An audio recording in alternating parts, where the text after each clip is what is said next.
Hello, this is Stijn van Kessel speaking, lecturer at Queen Mary University in London.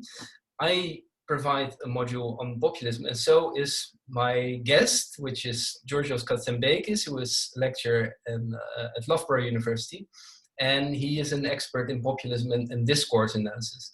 And we follow a somewhat different approach to populism, and that's why we sort of wanted to speak about our different approaches to populism. So my approach may be more in line with the ideational approach, although I have some issues with the definition of Mudde, and I'm quite charmed by the more discursive approach by Laclau.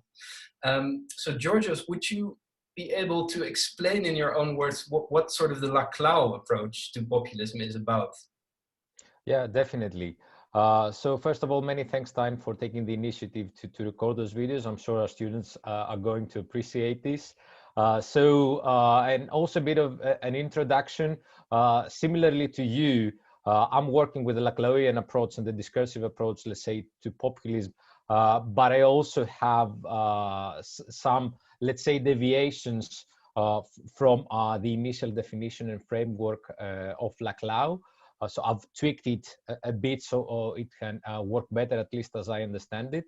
If one goes back even to the early work of Laclau in the 70s, what we find that is distinctive in his approach is that he understands populism as a kind of logic, as a kind of discourse that is not bound to certain sociological or ideological elements. It's more of a structural approach. It's a discourse that at its very center has the notion of the people, which is the core signifier or nodal point of populist discourse as Laclau understands it, and a kind of discourse that it has an antagonistic, almost Manichaean logic, pitting the people as the democratic sovereign against each other, an elite or establishment. So this would be my kind of very condensed summary of Laclau's definition of populism that we can find, that is the common core both in the 70s and in his later work in 2005 on populist reason. Now, if you want me to focus more on his recent work and further unpack it, I could also do that. Yeah, I think it's interesting if we try to sort of come to the key differences between Laclau's approach and the ideational approach. Initially, sort of the definition of Cas Mudde is sort of the basis for this ideational approach. In many ways, it sounds like the approaches are not that different because both kind of pit the people against the elite and sort of take the side of the elite against the corrupt or the unresponsive elites. So indeed, the ideational approach sees populism either as a thin-centered ideology, as Cas Mudde originally introduced. I think later scholars, they now refer more to a set of ideas. So that's why they also call it the ideational approach rather than the ideological approach, if you like. And this set of ideas revolves very much about this idea of the corrupt elite or unresponsive elite versus the ordinary people. I think if you go back to the definition of Cas Mudde, he says that populism is basically anti-pluralist. It's anti-elitist and it's also anti-pluralist. And Mudde basically argues that populists to treat the people as a homogeneous block, so the people as one. And the populists also appeal to the idea of a general will. So the people have a united will, and populists say that's what politicians should follow. And I think there lies the key distinction with Laclau, who introduced the concept of a chain of equivalence. Would you be comfortable explaining that briefly to our audience? Yes, of course. And this is something that becomes more evident in Laclau, especially after his own populist reason book and afterward. For Laclau, when we talk about discourse, we are mostly concerned to understand a certain logic, a certain, let's say, way that a discourse is structured, regardless of its specific contents. And here the background of someone working with discourse or with ideology, I think, can have certain consequences. Because Laclau starts to talk about populism before he looks at contents. So it's a way of articulating certain demands and certain groups along a certain logic, which is in itself can take many different forms. It's not bound to any specific ideas or programs or specific demands or social groups. This is something, so for example, back in the 70s, Laclau classed with sociological approaches that bound populism to certain social subjects and social transformations, and later on to those that bound it to certain ideologies or programmatic platforms. So, and the logic of equivalence here is crucial. So what Laclau effect basically says is that what the populist discourse does is to link together or to articulate, if you wish, different groups, different individuals, different demands that in one way or another seem to be unmet, unsatisfied by some form of higher authority. And this could be a local government, a national government, or even some kind of entity like the European Union.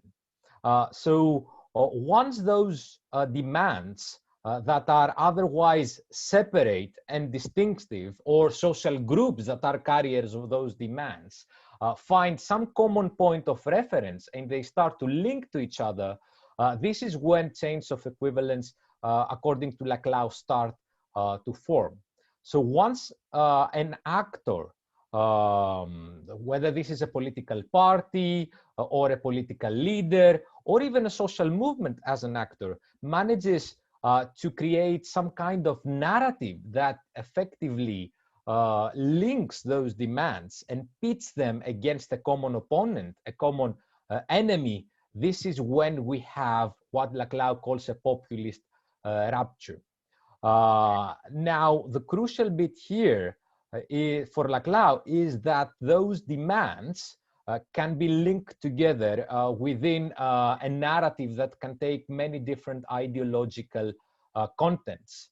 And the subjects that form the groups or are the carriers of demands that are linked together can be also very different. Hence, populism can manifest itself in a variety of forms, in a variety of ideological and sociological contents. No. So I hope I covered everything. Yeah, no, I think that's super clear, and perhaps even clearer than when Laclau writes it down himself, because he's often sort of accused of writing in very flowery, difficult to get through language. But I think there's very clear exposition of the idea of a chain of equivalence.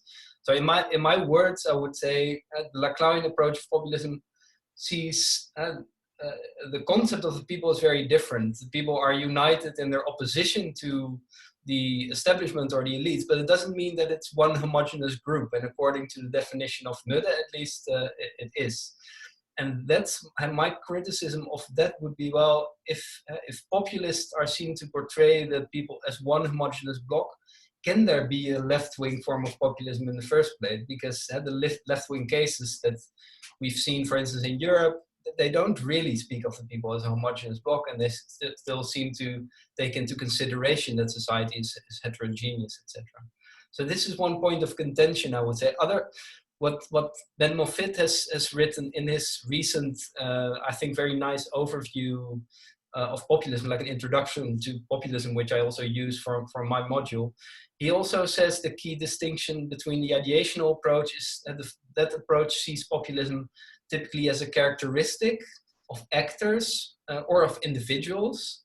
So the ideational approach, in fact, allows us to study both populism as a trait of politicians, but also as an attitude among people, among citizens on the political demand side. Whereas the Laclauian approach sees it more as a logic of mobilization, if you like, or a way of doing politics almost. Would you agree with that sort of distinction between the two approaches, or this observation that there's this distinction? Yes, I find this also very useful, but my addition to this would be that Laclau's approach still allows us to look at populism both at supply and demand side, because subjects, according to Laclau's theory, which is more holistic, Laclau does not necessarily start from populism. For example, in his work with Chantal Mouffe in Hegemony and Socialist Strategy, they offer an understanding of discourse that helps us see how meaning is constructed within societies. So this, when we look at populism as a certain kind of discourse or a discursive logic, we're not only looking at the actors that articulate this kind of discourse in order to appeal to certain subjects and to mobilize them. This discourse also helps individuals and groups understand their position within society and give meaning to their own identities and to their own kind of actions and mobilization. So it still helps us understand populism both on the supply and on the demand side, but in a different way, because we're not looking at concepts like ideology or social attitudes, let's say, which have a more, let's say, inflexible and fixed meaning. Discourse is much more open if we're understanding as certain framings of reality as ways of producing meaning, of signifying practices, and so on and so forth. Yeah. Yeah, thanks very much. I think we'll have to keep it there with an eye on the time, but I hope that our students will found this a clarifying video in terms of understanding the two different approaches to populism. So thank you very much, Giorgos. Thank you, Stijn.